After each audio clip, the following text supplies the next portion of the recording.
¿Qué tal? Muy buen día. Bienvenidos a su programa Voz Cada Quien. Soy Fer Mendoza. Y yo soy Ed. Gracias por acompañarnos. Oye, pero viste que recalcó su programa. No es su programa, es nuestro programa. Y dale con lo mismo otra vez. Bueno, pero, bueno, por cierto, quería preguntarte qué tal te fue, porque han de saber que Fer le gusta competir, así de que va a correr hacia el cerro, al monte y todo eso, y compitió el domingo pasado. ¿Qué tal te fue, Fer? Muy bien, ¿Sí? soy un superatleta, la verdad. En verdad. Sí, no, Ay. claro que sí. A mí que me cuentas, que sé tu historia, hombre.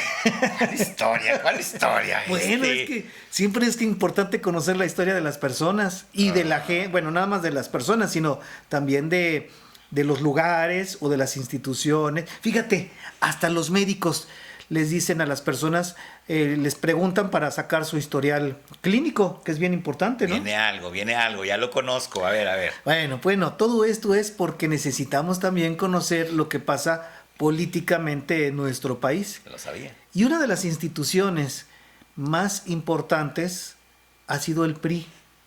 El RIP. El Oye, RIP. qué curiosos son las mismas Cierto, letras. sí. Bueno, pero antes de que fuera RIP, ¿no? Y antes de que fuera PRI, fue otro partido, se llamaba PNR. Pero fíjate bien, no empieza así la situación tan fácil. Todo empieza por la Revolución Mexicana. Ya, ¿no? de ahí el nombre, Partido Revolucionario.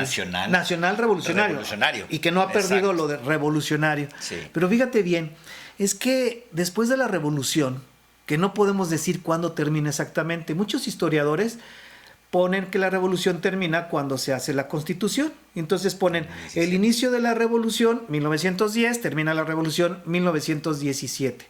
Pero no podemos decir así tal cual se haya terminado la revolución, si cuando llegó a la presidencia Francisco I. Madero, no, sino que seguían habiendo muchos levantamientos, porque después recuerden que es asesinado Francisco I. Madero. Así que hubo un momento en el que había procesos de presidencia que duraban unas horas y mataban al presidente. Así que, ¿sabes cómo estaban en las votaciones? Porque la Constitución decía, se van a hacer las elecciones, pero de una manera tranquila, que las votaciones se lleven en paz, pero no era cierto. El que tenía más balas era el que ganaba. El que estaba con más soldados, el que tenía más gente a su cargo, era el que ganaba. Y eso que ya teníamos el sufragio efectivo, no reelección. Así es, pero ¿sabes lo que pasaba en esta época? Que estaba el caudillismo. Ya. El caudillismo, pues era la gente que tenía a su cargo a varias personas que se levantaban, iban y pues entonces se apoderaban de lugares o seguían a este personaje, así como a Villa, pero digamos que muchos villas, ¿no? Así en diferentes poblaciones. Y había una cantidad de estos personajes, de este caudillismo que se le llamaba. Entonces todos peleaban por lo suyo. Iban y se peleaban con otro y era por lo suyo. Así que en esta época México vivía una violencia verdaderamente grande, sí, ¿no? Y entonces vino un personaje muy importante, que fue un general, se llamó Plutarco Elías Calles. ¿Te suena? Me suena. Te suena claro, porque hay calles que con ese nombre. Te aseguro que nada más por eso.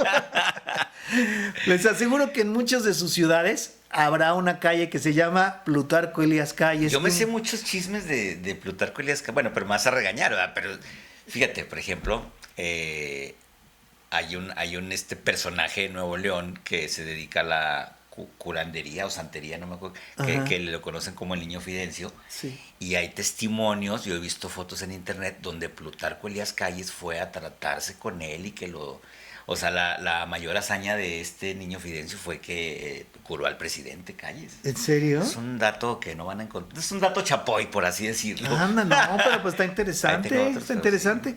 Pues sí, este personaje, Plutarco Elías Calles, era general. Y estuvo en la revolución y sí estuvo ahí combatiendo y todo esto, y estuvo también muy metido en todo el teje y maneje de la política. Así que él llegó a la presidencia por ahí de 1924, ¿no? Sí. ¿Y qué creen que pasó?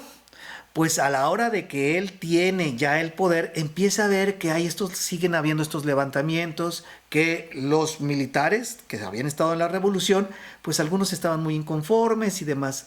Y él cree, junto con otros, que lo importante no es el caudillismo, sino sería importante que las instituciones encabezaran este proceso económico y político del país. De hecho, si me permites interrumpirte, en su último informe presidencial, como lo hacen hasta la fecha todos, en su último informe él dice precisamente eso que acabas de decir, que México, pues en México ya hay un hartazgo del caudillismo y que es necesario la creación de instituciones.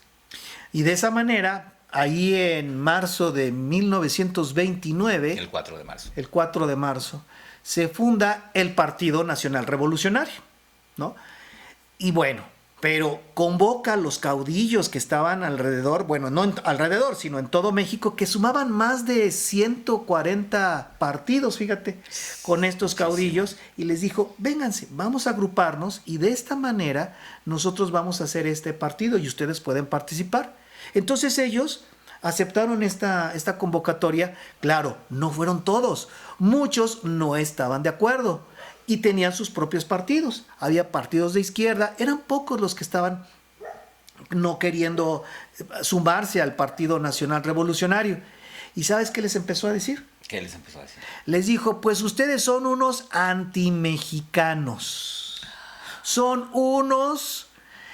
traidores a la patria. Pues, bueno, no con esas palabras, pero muy parecido a esas palabras. Son unos antirrevolucionarios. Es más, son ilegales. Y si ustedes siguen trabajando de esta manera y haciendo que no, y no apoyándonos, pues van a tener repercusiones. Y efectivamente los empezó a frenar, los empezó a obstaculizar y decía, bueno, pero aquí hay libertad. En realidad, él no dejaba que sucediera esta libertad de pensamiento. A ver, un político que quiere fundar su partido, ¿sí?, que quiere poner las reglas, ser el árbitro, y quien no esté de acuerdo empieza a juzgar, ¿sí?, y a calificar como ilegales y todo ese tipo. Y anti-revolucionarios, anti-mexicanos. O sea, eso era bastante fuerte, ¿no? ¿A quién te recuerda? A Plutarco Elías Calles. Ok, bueno. A mí se me hizo conocido. Como que tenías un déjà vu. Un déjà vu. Okay. No, bueno, a mí a Plutarco. Y entonces... Él deja la presidencia en el 28. Sí. Entonces se convoca a esta elección donde gana Álvaro Obregón. Pero ¿sabes que había otros dos candidatos? Y estos candidatos, sí, mira... ¿En serio? ¿En serio? ¿Y sabes por qué? Se desvivieron. Pues sí, los desvivieron y todo parece ser que tuvo que ver ahí Plutarco Elías Calles. Ay, y ya después en la presidencia también Álvaro Obregón, que no estaba haciendo las cosas que quería Plutarco Elías Calles, pues casualmente también. Y entonces vinieron las siguientes elecciones y él tenía a su candidato, que también era un militar. Este candidato era... ¿Emilio Portes Gil? No. ¿O no? Pascual Ortiz Rubio. Y Pascual Ortiz Rubio, que fue una persona que sabía también, era un geógrafo y también él era historiador, fíjate. Ah, bueno, perdón, no estaba tan errado. Matan a Obregón, sí, y que matan, perdón, lo desviven. Sí. Entonces queda Emilio Portes Gil y él convoca a las elecciones. Exactamente, eso es lo que sucede. Sí. Sí. Y ya en estas elecciones es donde está como candidato Pascual Ortiz Rubio. Exactamente. Así que en este momento, pues Plutarco, no, decía, todo está a mi favor, la gente le estaba haciendo caso, se había unido a todos estos caudillos, los había unido, entonces tenía muchos seguidores. Así que de esa manera él sentía que iban a ganar las elecciones sin ningún problema. Pero nada, cuando empieza a ver cómo estaban las votaciones, se dio cuenta que estaba perdiendo, porque tenía al candidato de oposición nada más ni nada menos que a José Vasconcelos. ¿Sí? José Vasconcelos, y ustedes a lo mejor me dicen, sí lo he escuchado por ahí, José Vasconcelos. Sobre todo los maestros. Los maestros lo tienen identificado clarísimo. ¿Por qué? Pues porque fue una persona que siempre estuvo a favor de la educación. Él fue abogado, fíjate. También. Sí, como tú. Bueno.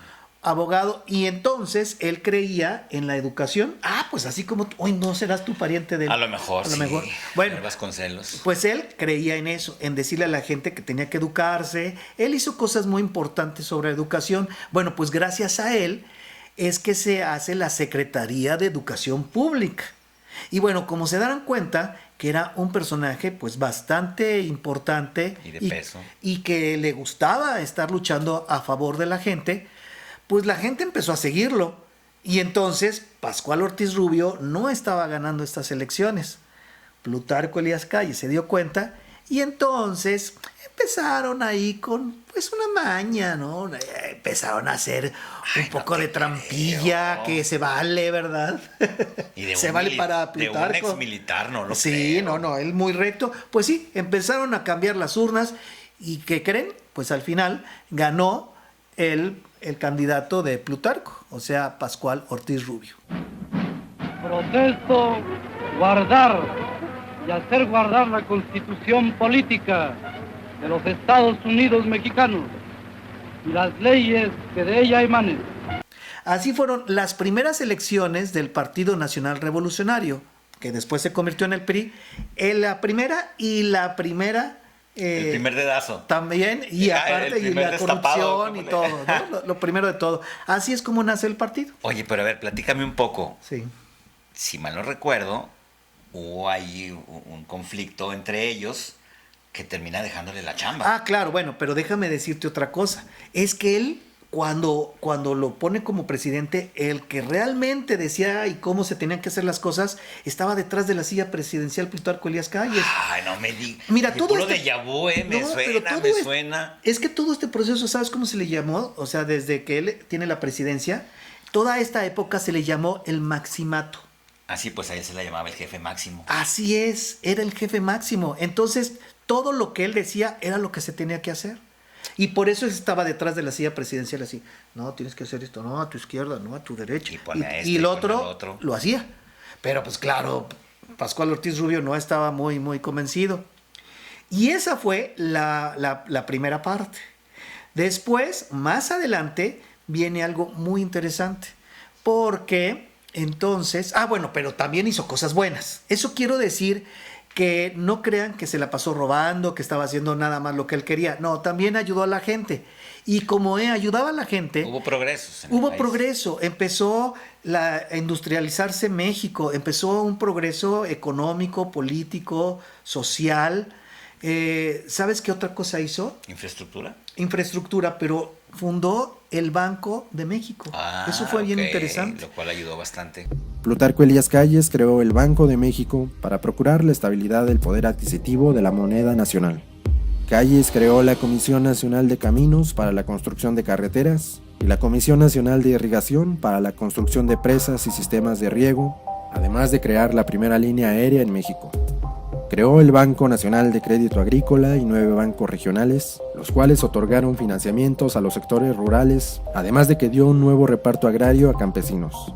En 1926 expidió la Ley Calles, la cual desfavorecía y limitaba a la Iglesia Católica al reducir el número de sacerdotes, cerrar varias iglesias, entre otras afectaciones. Y así fue haciendo cosas que la gente, pues recibía algo y se iba con él, pero con todo, porque empezaba a recibir pequeñas cosas, ¿no? También empezó a abrir vialidades donde había lugares en México donde no llegaba nadie. Y gracias a que él empezó a dar vialidades a estos lugares, la gente se empezó a conectar. ¿Fue una especie el señor de Mini Porfirio Díaz? Sí, y es claro. También. Pero de una manera, bueno, con Porfirio Díaz era una forma pues ya muy descarada su dictadura, ¿no? 30 años de dictadura.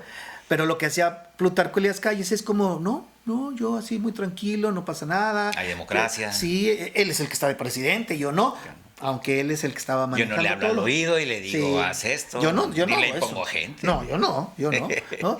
Y entonces llega después, más adelante, y pone como candidato a nada más ni nada menos que a un personaje que ha sido muy importante en nuestra historia, que es a Lázaro Cárdenas. Tata Cárdenas le decían, un personaje súper importante en nuestra historia. Y Lázaro Cárdenas, ustedes recordarán que es el que pone la expropiación petrolera. Y fíjate que pasó cosas bien interesantes. 18 de marzo. Sí, el Oye, 18 en marzo es un mes fuerte, ¿verdad? Claro, Para los fíjate, mexicanos. por el PRI, 4 de marzo. No, Ay, luego el 18 de marzo. el 18 de marzo y luego Benito. Ah, sí, cierto, El natalicio de Benito Juárez. Bueno, pues sí, este presidente Lázaro Cárdenas lo que hizo fue la expropiación petrolera, pero fíjate que fue bien interesante, porque estaban los extranjeros, que había ingleses, alemanes, norteamericanos, sacando el petróleo, todo el petróleo. Y entonces lo que hace Lázaro Cárdenas es que se los expropia. Pero había que pagarles, había que indemnizarles. ¿Y qué crees? No había dinero, no había suficiente dinero. El 1 de marzo de 1938, la Corte falla contra las compañías. La fecha límite para cubrir 26 millones de pesos a los trabajadores es el 7 de marzo.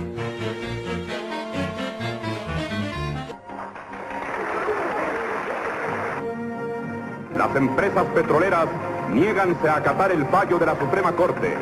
El gobierno seguirá el camino de la ley.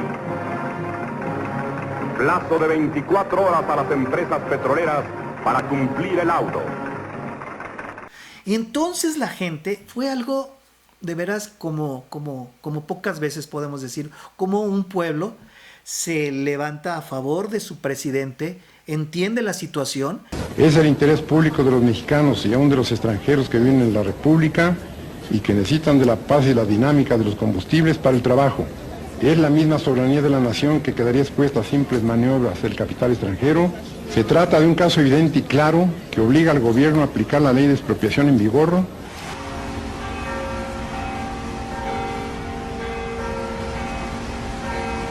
Serán legendarias las colas de gente de todas las clases sociales que en Bellas Artes contribuyen al pago de la deuda con lo poco o lo mucho que tienen, ya sea joyas o guajolotes. No, si los mexicanos somos otra cosa. Cuando se quiere, se puede, sí. Y gracias a la población es que se pudo pagar esta indemnización y es que se hizo Petróleos Mexicanos. Por eso es que es muy importante que Pemex pues sea de los mexicanos desde cómo se inicia, y lo malo es que después empezó a haber saqueo. Bueno, ese es otro tema que no voy a entrar. Bueno, y aparte no le fue bien a Plutarco Elías Calles con la llegada de Cárdenas. Ahora, esa es otra cuestión. Ahí cuando está Plutarco Elías Calles y está Lázaro Cárdenas, que además la gente pues empezó a creer en Lázaro Cárdenas, y Lázaro Cárdenas pues sintió que lo que estaba haciendo Plutarco Elías Calles no estaba muy bien, no era muy bueno, y aquí se le va a empezar a cambiar el nombre también al PNR, sí, y pasa a ser otro nombre. Pero ¿qué te parece si esto lo dejamos tan? Está tan interesante que merece una continuación. Sí, y que tú nos fueras contando esa segunda parte, porque yo sé cómo te has estudiado sobre después de Lázaro Cárdenas, has aprendido mucho, y no, las veces que me has contado sobre eso, se me ha hecho muy interesante lo que me has dicho, Fer, y me gustaría que se lo dijeras a la gente. ¿Te parece bien? ¿Te parece si lo dejamos para un próximo programa? Claro que sí. Muy bueno. Bien. Suscríbanse, por favor, y gracias a sus comentarios nos van a ir haciendo crecer un poquito más. Y este fue su programa. Pues cada quien.